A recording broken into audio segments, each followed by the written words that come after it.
सब उठते हैं सुबह अर्ली मॉर्निंग, तो हम सबसे पहले क्या करते हैं, ब्रश करते हैं। क्या करते हैं? ब्रश करते हैं। ब्रश जब करते हैं तो दो चीजों के बीच में कांटेक्ट होता है, एक है ब्रश और हमारे टीथ। या दांत मंजन करते हैं तो हमारे फिंगर और हमारे दांत कांटेक्ट हुआ ना, नंबर 1। नंबर 2, उसके बाद माचिस तीली जलाते हैं हम, चूल्हा जलाते हैं ना, तो माचिस तीली और मैच बॉक्स आपस में कांटेक्ट में आते हैं, जिससे फ्लेम उठता है, आग जला। नंबर 3, हम क्या काम करते हैं, आयरन करते हैं, कमीज को प्रेस करते हैं, पैंट को प्रेस करते हैं ना, उसमें कितनी चीजों का कांटेक्ट है, 2 चीजों का, एक आयरन प्रेस और वो कपड़ा है, शर्ट है या चुन्नी है या शॉल है, उनके बीच में कांटेक्ट है ना, कांटेक्ट। शाबाश। नंबर 4, आप देखो बेटा, हम चलते हैं, किस किस बीच में कांटेक्ट है, हमारा शूज का जो सोल है और ये अर्थ है ना, कांटेक्ट। शाबाश। हम बेटा जब नहाते हैं तो कांटेक्ट किस किस के बीच में आता है, सोप और हमारा शरीर होता है ना। हम बेटा जब क्रीम लगाते हैं तो किस किस के बीच में कांटेक्ट है, क्रीम और फेस के बीच में। हम जब कंघी लगाते हैं तो किस किस के बीच में कांटेक्ट है, कॉम्ब और हमारा बॉल है ना, हमारे, या ये स्कैल्प, ठीक है ना। उसके बाद बेटा जब हम शेव करते हैं तो हम ब्लैक रेजर जो होता है और हमारा फेस कांटेक्ट है, हमेशा 2 चीजों का कांटेक्ट रहता है, वो रहता ना। तो जब 2 चीजों का कांटेक्ट रहता है उसमें रुकावट आती है, क्या आती है, रुकावट आती है ना। उस चीज को हम बोलते हैं साइंस टर्म में फ्रिक्शन। क्या बोलते हैं? फ्रिक्शन बोलते हैं। क्या बोलते, सब बोलो बेटा, क्या बोलते हैं? फ्रिक्शन। शब्द यहाँ पे मैं ना, अब यहाँ पे इंट्रोडक्शन के बाद definition of force of friction, यहाँ पे सुनो। Friction is a force, friction is a force between 2 surfaces, यहाँ पे जो मैंने चीज बोली, दंत मंजन जब हम करते हैं, फिंगर और टीथ, टूथ ब्रश और teeth, match stick and match box, सारी चीजें जो मैंने बोली वो क्या आता है, 2 चीजों के बीच में कांटेक्ट। क्या आता है? 2 चीजों के बीच में कांटेक्ट, 2 चीजों के बीच में कांटेक्ट है ना। अब यहाँ पे क्या है, देखो, friction is a force between 2 surfaces. अभी तक इंट्रोडक्शन में मैंने जितनी चीजें बोली वो 2 सरफेसेस के बीच में कांटेक्ट है ना। Are sliding, are trying to slide across each other, that is called friction, that is called friction. Simple words में बोलेंगे, the rubbing of one thing against another, एक चीज दूसरी चीज के ऊपर रगड़ खाना, दैट इज कॉल्ड फ्रिक्शन। ठंड के समय में हम हाथों को रब करते हैं ताकि हीट जनरेट हो, that is also friction, that is also. अगर इसमें बिल्कुल मुलायम होगा, बिल्कुल क्रीमी होगा, ऑयली होगा, हम फ्रिक्शन नहीं दिखा सकते, मत दिखा सकते। Very good. तो यहाँ पे लाइटनिंग अ मैच स्टिक, जो मैंने पहले आपको बोला, brushing your teeth, mopping floor, सबसे बेहतरीन एग्जाम्पल, सबसे बेस्ट एग्जाम्पल जो है, जब हम झाड़ू पोछा लगाते हैं ना। किसको झाड़ू पोछा लगाते हैं बेटा? देखो, हम झाड़ू पोछा लगाते हैं, मोपिंग इसको बोलते हैं। क्या बोलते हैं? मोपिंग। पानी लगाए, इसको मोप करते हैं ना। सुबह सुबह हम टेबल को साफ करते हैं, इस व्हाइट बोर्ड को साफ करते हैं, दैट इज कॉल्ड मोपिंग। इसमें भी फ्रिक्शन है। अगर फ्रिक्शन नहीं होती हम स्लिप करते, क्या करते हैं? स्लिप करते। इसलिए फोर्स ऑफ फ्रिक्शन है, ये इसकी इंपॉर्टेंस है, ये इसकी एडवांटेजेस है, ताकि हम इसको मोप करें, झाड़ू देते हैं, ग्रूम करते हैं हम, वो फोर्स ऑफ फ्रिक्शन की वजह से। फोर्स ऑफ फ्रिक्शन के कुछ एडवांटेजेस भी है ना बेटा। यहाँ बेटा हम कैरम बोर्ड खेलते हैं कैरम बोर्ड, ये देखो हमने इसमें पॉइंट डाल दिए, हम कैरम बोर्ड खेलते। अगर फोर्स ऑफ फ्रिक्शन इसमें है, हमारा जहाँ पे टारगेट है हम वही लेंगे ना। शाबाश। अगर इसमें फोर्स ऑफ फ्रिक्शन नहीं होगी तो हम ऐसा करेंगे, ये सारे उड़ जाएंगे ना। फोर्स ऑफ फ्रिक्शन है, मतलब ये वाली सरफेस और कैरम बोर्ड की सरफेस आपस में कांटेक्ट में, क्या है? यही कांटेक्ट इनको ऊपर उठने नहीं देता, ये फोर्स ऑफ फ्रिक्शन है ना। दूसरी बात मुझे बोलो आप, ये फोर्स ऑफ फ्रिक्शन ही है जो बेटा इसको कराता ना। अब ये चीज देखो, ये जल्दी रोल करेगा ना। देखो बेटा, ये जल्दी रोल करेगा, लेकिन इस चीज को मैं देखो इसी हाइट से ये धीरे धीरे रोल करेगा। वो क्या वजह है? ये रीजन यह है कि ये जो वॉलीबॉल है ना, इसका कांटेक्ट इस सरफेस के साथ, ये स्लोपी सरफेस है। क्या है? स्लोपी ये सरफेस। तिरछी है ना ये।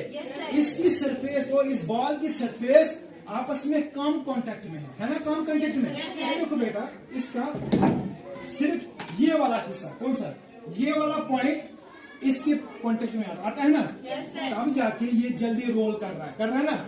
यहाँ पे देखो बेटा, इसका कितना सरफेस एरिया है ना, इसका बहुत सारा सरफेस एरिया इसके सरफेस एरिया में आया, जिसकी वजह से ये रोल नहीं कर रहा। देखो इसी हाइट पे मैं बाल को भी रोल कराऊंगा, ये देखो करा ना, और इसी हाइट पे मैं इसको भी रोल कराऊंगा, करा रहा हूं ना। ये क्या वजह है? वॉलीबॉल मेरा, क्योंकि कांटेक्ट सरफेस के साथ वो कम है और इस डस्टर का जो कांटेक्ट है वो ज्यादा है ना। वही बात यहाँ पे मोपिंग में हमने देखा। मोपिंग के दौरान हमने क्या देखा कि हमारा हाथ फिसलता नहीं है। ब्रूम जब हम लगाते हैं, हमारा झाड़ू हाथ से नहीं निकलता है। कैरम बोर्ड जब हम खेलते हैं तो हम धीरे धीरे इसमें लगाते हैं ताकि ये यहाँ से उछलता नहीं है ये, क्योंकि due to force of friction. यहाँ पे आप देखो है ना, वो इसको अपनी तरफ पुल कर रहा है। अप्लाइड फोर्स, अप्लाइड फोर्स कौन सी वाली है? पुल वाली। यहाँ पे दूसरा बॉक्स देखो, बॉक्स नंबर 2, ये दूसरा आदमी, मोटा आदमी है, ये अप्लाइड फोर्स कर रहा है, लेकिन कौन सा वाला? पुश, धक्का दे रहा ना, धक्का। इस एग्जांपल पे आप आओ, जब ये इसको पुश कर रहा है, the man also experience the same, क्या एक्सपीरियंस कर रहा है? Same pull from other side.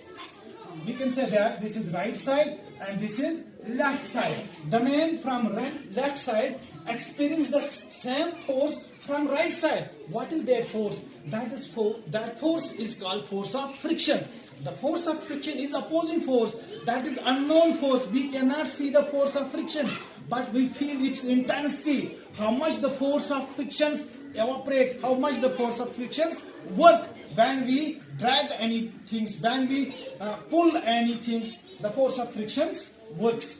जैसे यहाँ पे बेटा हमने इसको खींचा, जितने फोर्स से हमने इसको खींचा उतने ही ताकत से फोर्स ऑफ फ्रिक्शन यहाँ से निकली। अब सवाल ये है कि फोर्स ऑफ फ्रिक्शन कहाँ से निकली? बेटा मैंने आपको एग्जांपल दी, वॉलीबॉल की एग्जांपल दी, कैरम बोर्ड की एग्जांपल दी, मोपिंग की एग्जांपल दी, टूथब्रश की एग्जांपल दी।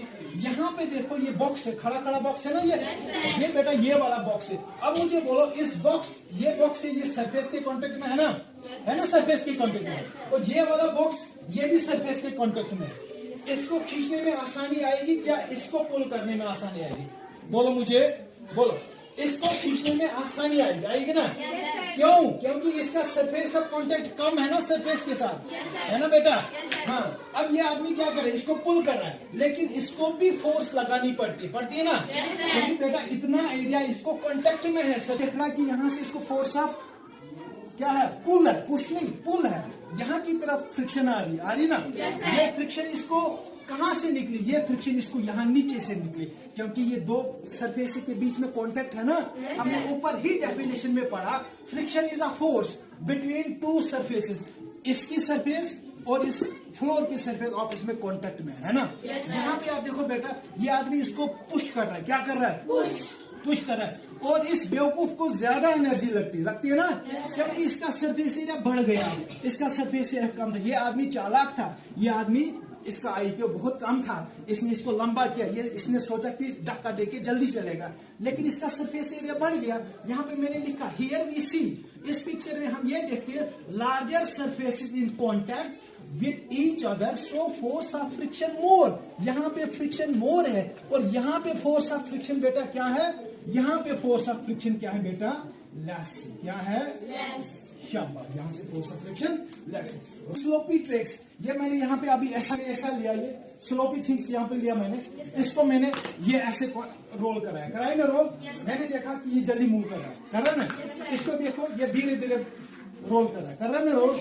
वो वजह यही है, सरफेस एरिया ज्यादा होगा उतना कांटेक्ट क्या होगा? ज्यादा होगा। जितना वो रोड में होगा उतना सरफेस कांटेक्ट में कम होगा। अब बेटा इसमें क्या है? डांस हम करते हैं, वॉक करते हैं, वो सारा किसकी देन है? फोर्स ऑफ फ्रिक्शन की देन है। हम इजिली वॉक करते हैं, इजिली डांस करते हैं, इजिली स्विम करते हैं, इजिली ब्रश करते हैं, वो सारा का सारा किसकी मदद से होता है? फोर्स ऑफ फ्रिक्शन की वजह से। वो सारी की सारी चीजें क्या कहलाती है, इसकी एडवांटेज, इसकी इंपॉर्टेंस। अब इसके ड्रॉबैक्स देखो बेटा, इसके ड्रॉबैक्स क्या है। हमारी गाड़ियां जो है उसके टायर जल्दी घिसते हैं, क्योंकि टायर और रोड उनके बीच में कांटेक्ट है। जब भी किसी चीज के बीच में कांटेक्ट आता है, दिमाग में स्ट्राइक होता है कि that is friction. Friction play, friction क्या करता है, अपना रोल प्ले करता है, वो टायर घिसता है ना। हमारे शूज की जो सोल है वो रेगुलरली इन कांटेक्ट रहते हैं सरफेस के साथ, रहते हैं ना। और with the result we feel that we see that our shoes sole gets decrease, है ना। वो कम हो जाता है, घिस जाता है ना। इसमें लास्ट जो बचता है ना, वो है how we can increase force of friction and how we can decrease force of friction. Simple सी बात है बेटा, हमने स्टार्टिंग में पढ़ा कि फोर्स ऑफ फ्रिक्शन को अगर कम करना है तो सरफेस को प्लेन करो, अगर हमने डिक्रीज करना है तो हमने सरफेस को क्या करना है, प्लेन करना है, बिल्कुल प्लेन करना है। यहाँ पे देखो आप, मेरे पास दो सरफेसेस है, अब मुझे बोलो प्लेन वाली सरफेस कौन सी है, रफ वाली सरफेस कौन सी है। ये वाली प्लेन सरफेस है, ये रफ सरफेस है। हमने फोर्स ऑफ फ्रिक्शन को डिक्रीज करना है तो कौन सी वाली सरफेस चाहिए मुझे, कौन सी वाली चाहिए मुझे, ये वाली चाहिए कि ये वाली चाहिए। फोर्स ऑफ फ्रिक्शन को हमें कम करना है, रुकावट को कम करना है, कौन सा वाला चाहिए, ये वाला चाहिए ना। फोर्स ऑफ फ्रिक्शन को कम करना है। देखो बेटा, ये है ना, फोर्स ऑफ फ्रिक्शन कम हुई क्योंकि मेरे पास जो सरफेस है वो बिल्कुल स्मूथ है। क्या है वो, स्मूथ। यहाँ पे देखो, how we can taking surface very smooth. इस सरफेस को मैंने बहुत स्मूथ बनाया, जिसके कारण ये पेन जो है स्लाइड कर रहा है, रोल कर रहा है नीचे की तरफ। बाय अप्लाइंग लुब्रिकेंट्स, या तो इसके ऊपर लुब्रिकेंट्स लगाना है। अगर हम ज्यादा चाहेंगे कि ज्यादा स्लिपरी बने तो हमने इसके ऊपर ऑयल लगाना है, ग्रीस लगाना है, या लुब्रिकेंट्स कोई लगाना है हमने, जिसकी वजह से ज्यादा स्लिपरी बन जाएगा। अब रफ कैसे बनाना, ये चीजें नहीं रखनी है, हमने रफ सरफेस प्रोड्यूस करना है, जिसमें क्या होता है, ज्यादा इंटरलॉकिंग बनता है। आपको मालूम है फोर्स ऑफ फ्रिक्शन में क्या होता है, दो सरफेस के बीच में इंटरलॉकिंग होता है ना। एक सरफेस में भी क्या होते हैं, रिजिज होते हैं ना, दूसरी सरफेस में भी रिजिज होते हैं, जिसकी वजह से वो इंटरलॉक्ड हो जाता होता है ना। इंटरलॉक्ड होता है। फ्रिक्शन जो है वो इंटरलॉकिंग की वजह से होती है, जब दो सरफेस आपस में कांटेक्ट में आते हैं और इंटरलॉकिंग की वजह से वो मूवमेंट नहीं दिखाते हैं। समझ आएगी ना। ये तो था हमारा पूरा टॉपिक, फोर्स ऑफ फ्रिक्शन, उसका इंट्रोडक्शन, उसकी डेफिनेशन, उसके एडवांटेजेस, उसके disadvantages, how we can increase force of friction, how we can decrease force of friction. Last में जो फोर्स ऑफ फ्रिक्शन है उसको हम इवल्स बोलते हैं, बैड इवल। वो उसमें कुछ अच्छी चीजें भी हैं और बुरी चीजें भी। I hope you are understand my topic is ना।